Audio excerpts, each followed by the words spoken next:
আর এদিকে রমজান মাস, সবাইকে রমজান মাসের শুভেচ্ছা। আমরা খুব তাড়াতাড়ি শেষ করব, কারণ বেশি বক্তব্য রাখবো না, অনেক লং হয়ে যাচ্ছে।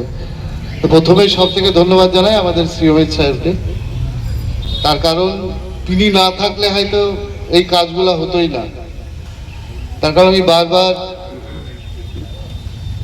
ওনাকে গেছি, মেসেজ করেছি, সবকিছুই করেছি। তার কারণ আমার খুব আশা ছিল যে আমার এই শ্রীঅমিত সাহেব আমার সব কাজগুলো করে দিবেন।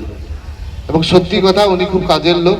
গোটা মুর্শিদাবাদে যেভাবে তিনি কাজ করেছেন, এবং সব থেকে বড় কথা, শ্রীঅমিত সাহেবকে সবাই খুব ইজি অ্যাক্সেস, যেটা বলে না, খুব তাড়াতাড়ি পাওয়া যায়। আমাদের শ্রীঅমিত সাহেবকে খুব তাড়াতাড়ি পাওয়া যায়, এবং তিনি বোঝেন যে মানুষকে সুস্থ থাকতে গেলে সব থেকে বেশি প্রয়োজন হচ্ছে এই হসপিটালগুলো।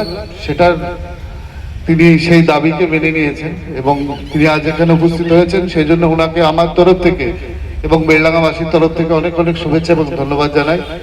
আমাদের বিডিও সাহেব আছেন, খুব ভালো মানুষ।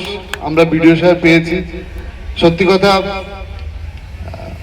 উনি এত ভালো মানুষ যে ওনাকে যদি বলা হয় একটু বক্তব্য রাখেন, বলবেন না আপনারাই বলেন, আমি পিছনে চলে গেলাম। সবসময় লুকিয়ে থাকতে ভালোবাসেন, কিন্তু কাজটা করেন বিডিও সাহেব। তা উনি এসছেন, ওনাকেও ধন্যবাদ। আমাদের বিএমএস সাহেব এসেছেন, শামীম সাহেব থেকে শুরু করে আমাদের এই হসপিটালে যিনি চার্জে আছেন বদর সাহেব, আমাদের জেলা পরিষদের সদস্য, আমাদের ফতেমাদি থেকে শুরু করে আজাদ, পঞ্চায়েত সমিতি আজাদ ভাই, আমাদের চেয়ারম্যান, ভাইস চেয়ারম্যান, আমাদের কর্মদক্ষরা আছেন, আমাদের কাউন্সিলররা আছেন, এবং আমাদের বিশিষ্ট সমাজসেবী আমাদের দীপক আছেন, এবং আমাদের নতুন 3 জন ডাক্তার এসেছেন। তো সবাই বেলডাঙ্গা নাম শুনলে ভয় পায় যে বেলডাঙ্গায় যাব। তো সত্যি কথা বলতে গেলে বেলডাঙ্গার মানুষ যতটা সম্মান বা ভালোবাসা দিতে পারে, সেটা হয়তো অন্য কোথাও পারে না। আমি দায়িত্ব নিয়ে বলতে পারি।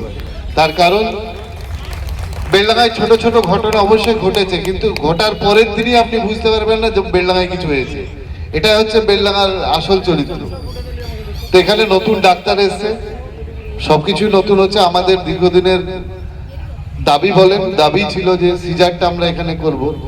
আর আমি সবসময় সরকারিতে বিশ্বাসী, যে আমার সরকার আছে। আমার যে সরকারি থেকে 34 বছর আমরা বামফ্রন্ট দেখেছি, সেটাতেও হয়তো আমরা রাজনৈতিকভাবে তার বিরোধিতা করেছি, কিন্তু সেই সরকারকে আমাদের বিশ্বাস ছিল। যেই থাকবে সরকারকে, আমরা সেই বিশ্বাস আমাদেরকে রেখে চলতে হবে। তো আমি যেমন সরকারিকে বিশ্বাসী ছিলাম, আমার এক ছেলে এক মেয়ে, তারা কিন্তু প্রাইমারিতেই পড়েছে, সরকারি স্কুলে। আমি কিন্তু প্রাইভেটে দিইনি। আমার 2টো বাচ্চা হয়েছে, কিন্তু দুজনেই মাতৃসদনে হয়েছে। আমি কিন্তু কোনো প্রাইভেট হসপিটালে যাই। তার কারণ আমার চিন্তা ভাবনা ছিল যে যার পড়াশোনা হবে প্রাইমারি থেকেই হবে। আর এই জন্যই আরো বলছি যে আমি বহরমপুর গিয়েছিলাম, তখন থেকে আমার চিন্তা ভাবনা ছিল যে বেলডাঙ্গায় আমাদের দরকার সিজারটা। তার কারণ আমাদের জীবনের সবারই প্রথম শব্দ বেরে আমাদের জন্মের পর আমি যখন কথা শিখি, মা প্রথম শব্দ। তাহলে সেই মাদের কষ্ট লাঘব করার জন্য যেটা সব থেকে বেশি প্রয়োজন, একটা মায়ের সব থেকে বড় যন্ত্রণা হচ্ছে প্রসব যন্ত্রণা। এবং সেটাকে সে যখন বেলডাঙ্গায় আসছে সেই যন্ত্রণা নিয়ে, তারপর তাকে আবার বহরমপুর পাঠিয়ে দেওয়া হচ্ছে, আবার বহরমপুর থেকে তাকে আবার বাড়ি আসতে হচ্ছে। বিশেষ করে যারা গরিব মানুষ, তাদের ক্ষেত্রে সব থেকে বড় যন্ত্রণা। সেটাকে দিকে তাকিয়ে আমরা এই চেষ্টাটা করেছিলাম, এবং আমাদের শ্রীঅমিত সাহেব এবং আমাদের মুখ্যমন্ত্রী, এবং সব থেকে বড় কথা অভিষেক বন্দ্যোপাধ্যায়কে আমি বারবার এটার জন্য বলেছিলাম যে এইটা আমাদেরকে করে দিতে। আমি চিঠিও করেছিলাম। এবং আজকের দিনে দাঁড়িয়ে আরেকজনের নাম অবশ্যই বলা দরকার। বিশেষ করে সবাই জানেন আমার কাছে থাকে পাপায়ের, তারও অবদান আছে। তার কারণ সেও আমার সঙ্গে থেকেছে। তো যাই হোক, আগামী দিন আমাদের এই সিজার শুরু হবে। আমরা যেমন ইলেকট্রিক চুল্লি করতে পেরেছি, সিজার করলাম। হয়তো যারা বিরোধী তারা বলবে কি করেছে। বেলডাঙ্গায় 62টা বড় বড় রাস্তা হয়েছে, 62খানা। আপনি বাঁধ দিয়ে উঠবেন, আপনি হরিদাসমাটি চলে যাবেন, আপনি বেনাদো দিয়ে চলে যাবেন একদম রজরপাড়া, আপনাকে ন্যাশনাল হাইওয়ে যেতে হবে না। কিন্তু যে রাস্তাগুলো যে দেখবেন যে এই রাস্তাগুলো অলরেডি হয়ে গেছে বা কোনো কাজ চলছে, এবং আমরা যেগুলা কথা দিয়েছিলাম প্রত্যেকটা কথাই কিন্তু আমরা আজকের দিনে প্রায় পূরণের দিকে। আমরা জল, যেটা সব থেকে বড় প্রয়োজন, স্বাস্থ্যটা আমরা যথেষ্ট করতে পেরেছি। জলের কাজ প্রায় 200 কোটি টাকা জলের কাজ চলছে। একটা হচ্ছে পৌরসভার, একটা হচ্ছে পঞ্চায়েত পৌরসভারটা প্রায় হয়তো আর 7-8 মাস বা 1 বছরের ভিতরে সব বাড়ি বাড়ি জল পাবেন, এবং পঞ্চায়েতটার কাজও খুব তাড়াতাড়ি শুরু হবে। তো আগামী দিন দেখুন আমাদের চেষ্টা আছে, এবং সব থেকে বড় কথা বেলডাঙ্গার মানুষ চেয়েছিল এইসব কাজগুলো হোক, এবং আমরা করতে পেরেছি, এটাই আমাদের কাছে আনন্দ। আগামী দিনে আমি যখন প্রথম এমএলএ হয়ে আসি, আমি হসপিটালে ঢুকে দেখেছিলাম যে হসপিটাল অন্ধকার, আমি সঙ্গে সঙ্গে জেনারেটরটা দিয়েছিলাম এখানে। এবং আমরা সবসময় চাই, এবং আমিও আসি প্রায় রাত্রি 1:30-2টোর সময় আমি হসপিটালে এসে বসে থাকি, এটাতেও আসি, আমি ওটাতেও যাই।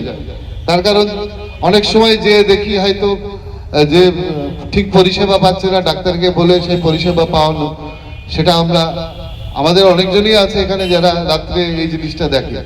তার কারণ আমাদের সবসময় একটাই চেষ্টা থাকে যে মানুষকে পরিষেবা দিয়ে। আগামী দিন আমরা চাইবো, হয়তো আমাদের সিজারটা আমরা উদ্বোধন আজকে করে দিলাম, এটা বলা দরকার যে আমাদের সিজন কাজ শুরু হবে 1 তারিখ থেকে। আমি আমার কাছে যতটা খবর আছে, তার কারণ সামনে যেহেতু ইলেকশন ঘোষণা হয়ে যাচ্ছে 16-17 এর ভিতরে, সেজন্য আমরা আগে ঘোষণা করে দিলাম এবং আজকে উদ্বোধন করে দিচ্ছি। এবং 1 তারিখ থেকে আমাদের এই সিজার আগামী হয়তো বেলডাঙ্গার মানুষ যতদিন বাঁচবে এই পরিষেবা পাবে। এবং আমরাও চাই যে প্রত্যেকটা জায়গায় মানুষ সুস্থভাবে, সরকারি যে প্রতিষ্ঠানগুলো আছে সুস্থভাবে পরিষেবা পাক। বেশি বক্তব্য রাখছি না, সবাইকে ধন্যবাদ জানাই। রমজান মাস চলছে, সবাই ভালো থাকুন।